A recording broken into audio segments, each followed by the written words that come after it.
आज हम जायका अपने किचन में बनाएंगे बहुत ही टेस्टी वाला नाश्ता है। चलिए इस रेसिपी को बनाना शुरू करते हैं। इस रेसिपी को बनाने के लिए सबसे पहले हमने लिया है आधा कप के करीब पोहा, जिसको हमने अच्छे से वॉश करने के बाद सोक होने के लिए रख दिया है। यहाँ पर मैंने 300 ग्राम आलू लिए हैं। 6 छोटे साइज के आलू हैं।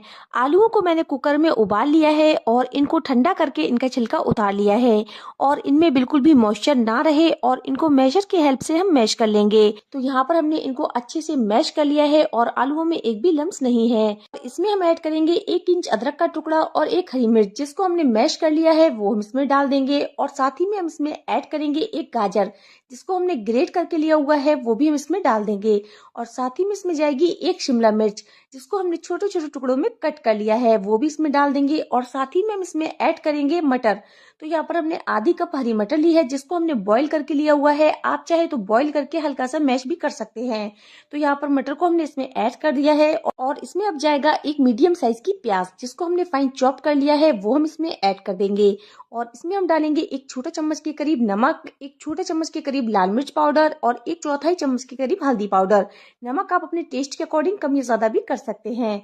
और साथ ही में हम इसमें ऐड करेंगे आधा छोटी चम्मच के करीब काला नमक, आधी छोटी चम्मच के करीब काली मिर्च का पाउडर। आप अपने हिसाब से मसाले कम या ज्यादा भी कर सकते हैं। और साथ ही में हम इसमें ऐड कर देंगे आधी छोटी चम्मच के करीब जीरा पाउडर और इसमें अब जाएगा आधी छोटी चम्मच के करीब पिसा हुआ गरम मसाला। आप चाहे तो इसमें थोड़ा सा नींबू का रस भी ऐड कर सकते हैं या आमचूर पाउडर का भी इस्तेमाल कर सकते हैं। और इसमें अब जाएगा थोड़ा सा हरा धनिया। और सारी सब्जियों को हमने आलूओं के संग अच्छे से मिक्स कर लेना है। यहाँ पर हमने जो सब्जियां और मसाले डाले थे उनको हमने अच्छे से मिक्स करना है। तो यहाँ पर हमने सब्जियों और आलूओं को अच्छे से मिक्स कर लिया है। हमारी बहुत ही बढ़िया स्टफिंग बनकर तैयार हो चुकी है। और इसमें अब हम ऐड करेंगे पोहा।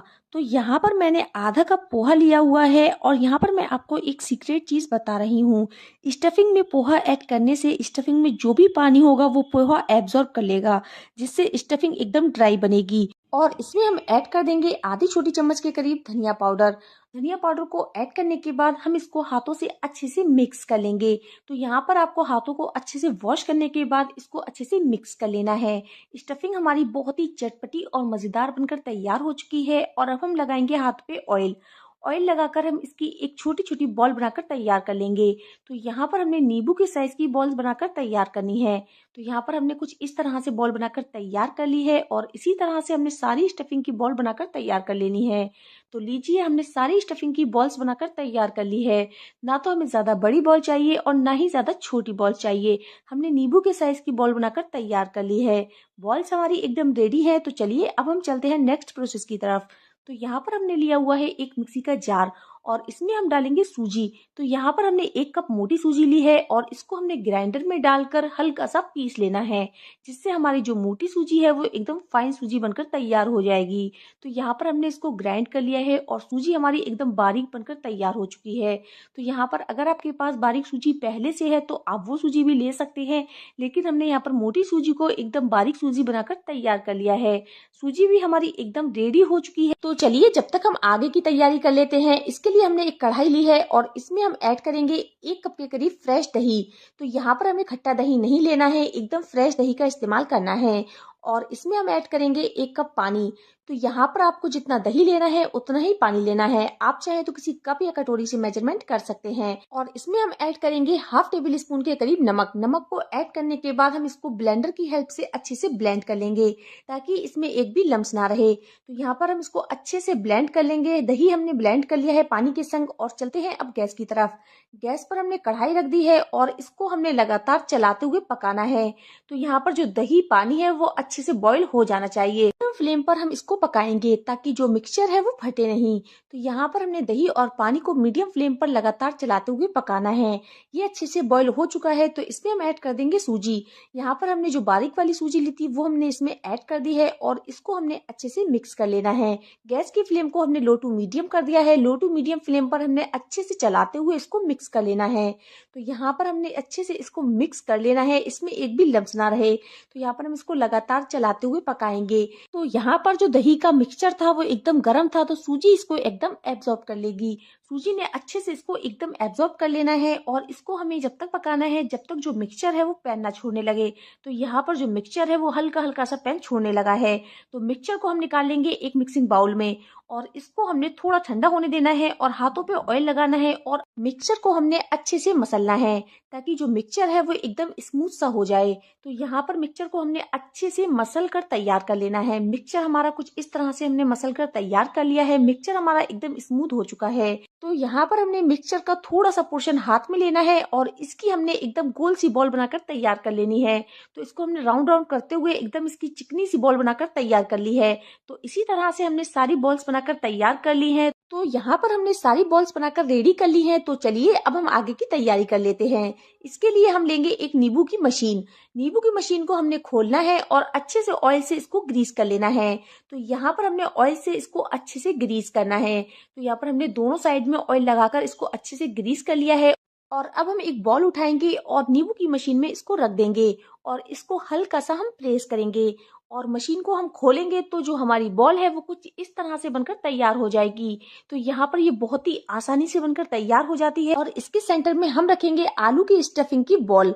इसको हमने बिल्कुल सेंटर में रखना है और कुछ इस तरह से इसको प्रेस कर देना है और इसको हमने साइडों से कुछ इस तरह से दबाते हुए इसको इस तरह से प्रेस करना है। तो यहाँ पर हम इसको बिल्कुल इस तरह से सील कर देंगे और इसका जो एक्स्ट्रा आटा होगा वो हम निकाल देंगे और इसको हमने बिल्कुल राउंड में घुमा लेना है।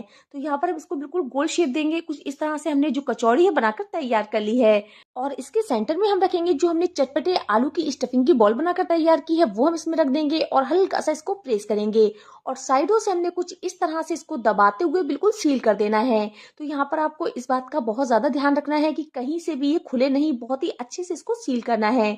और इस तरह से हमने राउंड राउंड घुमाते हुए जो बॉल है वो बनाकर तैयार कर लेनी है। तो यहाँ पर मैंने इसी तरह से दूसरी भी बनाकर तैयार कर ली है। तो यहाँ पर हमने सारी बॉल्स इसी तरह से बनाकर तैयार कर लेनी है और ये बहुत ही इजीली बन जाती है और न्यू बिगनर्स के लिए बहुत ही ज्यादा हेल्पफुल है।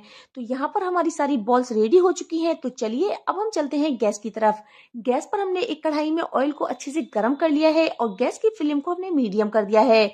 लो टू मीडियम फ्लेम पर हमने एक एक करके सारी बॉल्स को इसमें डाल देना है और थोड़ी देर के लिए इसे टच नहीं करना है। फौरन चम्मच नहीं लगाइएगा। जब इसका शेप फॉर्म होने लगे तब इसकी साइड को टर्न करते हुए इसको गोल्डन क्रिस्पी हो जाने तक फ्राई करना है। यहाँ पर हमने सूजी की क्रिस्पी कचौड़ी में दही ऐड इसलिए किया है कि कचौड़ी की जो बाहर की लेयर है ना वो बहुत ही ज्यादा क्रिस्पी बनेगी और कचौड़ी का कलर भी एकदम ब्राउन आएगा।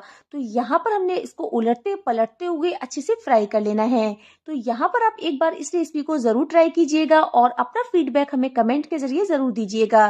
तो यहाँ पर आप देख सकते हैं कि कितना बढ़िया इसका गोल्डन कलर आ चुका है। हमने इसको उलटते पलटते हुए फ्राई कर लिया है। बहुत ही क्रिस्पी और कुरकुरी हमारी कचौड़ी बनकर तैयार हो चुकी है। तो इसको हमने एक झारे में डाल लेना है ताकि इसका जो भी एक्स्ट्रा ऑयल है वो बाहर निकल जाए। तो यहाँ पर हमने चारों कचौड़ियों को बाहर निकाल लिया है। आपकी कढ़ाई में जितना भी स्पेस हो आप उतनी कचौड़ी इसमें डालिएगा। तो लीजिए हमारी बहुत ही चटाकेदार और बहुत ही जायके वाली हमारी कचौड़ी बनकर तैयार हो चुकी है। ये बहुत ही ज्यादा क्रिस्पी और कुरकुरी बनकर तैयार हुई हैं और एकदम नई ट्रिक से हम आपके लिए ये रेसिपी लेकर आए हैं। तो बहुत ही ज्यादा बढ़िया हमारी कुरकुरी कचौड़ी बनकर तैयार हो चुकी है। ये एकदम क्रिस्पी और करारे स्नैक्स बनकर तैयार होते हैं। तो यहाँ पर हमने इसको सूजी और आलू से बनाकर तैयार किया है और ये बहुत ही खाने में टेस्टी होते हैं। तो यहाँ पर मैं आपको इसको क्रिस्प करके दिखाती हूँ। ये देखिए बहुत ही ज्यादा क्रिस्प हमारे स्नैक्स बनकर तैयार हुए हैं। तो यहाँ पर मैं आपको एक कचौड़ी तोड़कर दिखाती हूँ। ये देखिए इसकी फीलिंग पूरे में प्रॉपर है और ये बहुत ही ज्यादा टेस्टी बनकर तैयार हुए हैं। तो आप इसको गर्मा गर्म बनाकर सर्व कीजिए और ये बहुत ही आसानी से बनकर तैयार हो जाती हैं। जब तक इजाजत चाहती हूँ। Thank you so much for watching my video. Take care, good care, bye.